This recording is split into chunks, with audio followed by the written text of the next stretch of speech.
Chapter 12. Again, Stanley was the last one to finish digging. It was late afternoon when he dragged himself back to the compound. This time he would have accepted a ride on the truck if it was offered. When he got to the tent, he found Mr. Pendanski and the other boys sitting in a circle on the ground. "Welcome, Stanley," said Mr. Pendanski. "Hey, caveman, you get your hole dug?" asked Magnet. He managed to nod. "You spit in it?" asked Squid. He nodded again. "You're right," he said to X-Ray. "The second hole's the hardest."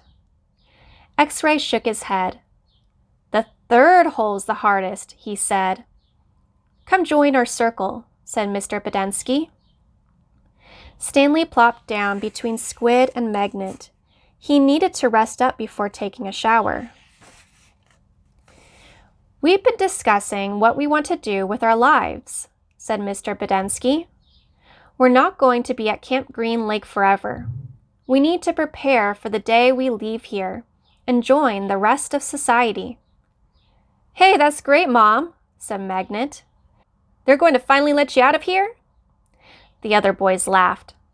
"Okay, Jose," said Mr. Pendanski. "What do you want to do with your life?" "I don't know," said Magnet. "You need to think about that," said Mr. Pendanski. "It's important to have goals. Otherwise, you're going to end up right back in jail. What do you like to do?" "I don't know," said Magnet. "You must like something," said Mr. Pendanski. "I like animals," said Magnet. "Good," said Mr. Pendanski. "Does anyone know of any jobs that involve animals?"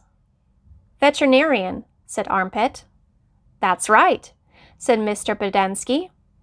"He could work in a zoo," said Zigzag. "He belongs in a zoo," said Squid. Then he and X-Ray laughed. "How about you, Stanley? Any ideas for Jose?" Stanley sighed. "Animal trainer," he said. "Like for the circus or movies or something like that." "Any of those jobs sound good to you, Jose?" asked Mr. Pendanski. "Yeah, I like what Caveman said. About training animals for movies. I think it would be fun to train monkeys." X-Ray laughed. "Don't laugh, Rex," said Mr. Pendanski. "We don't laugh at people's dreams. Someone is going to have to train monkeys for the movies." "Who are you kidding, Mom?" asked X-Ray. "Magnet's never going to be a monkey trainer." "You don't know that," said Mr. Pendanski. "I'm not saying it's going to be easy. Nothing in life is easy. But that's no reason to give up. You'll be surprised what you can accomplish if you set your mind to it. After all, you only have one life, so you should try to make the most of it." Stanley tried to figure out what he'd say if Mr. Pendanski asked him what he wanted to do with his life. He used to think he wanted to work for the FBI, but this didn't seem the appropriate place to mention that. "So far, you've all done a pretty good job at messing up your lives," said Mr. Pendanski. "I know you think you're cool." He looked at Stanley. "So you're caveman now, huh? You like digging holes, caveman?" Stanley didn't know what to say. "Well, let me tell you something, caveman. You are here on account of one person. If it wasn't for that person, you wouldn't be here digging holes in the hot sun.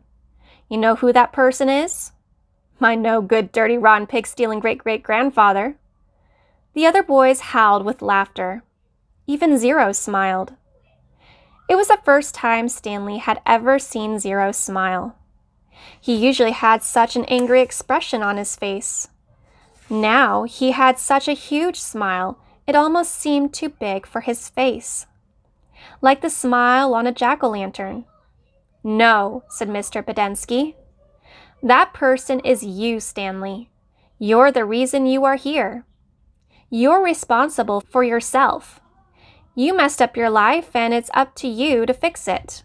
No one else is going to do it for you. For any of you."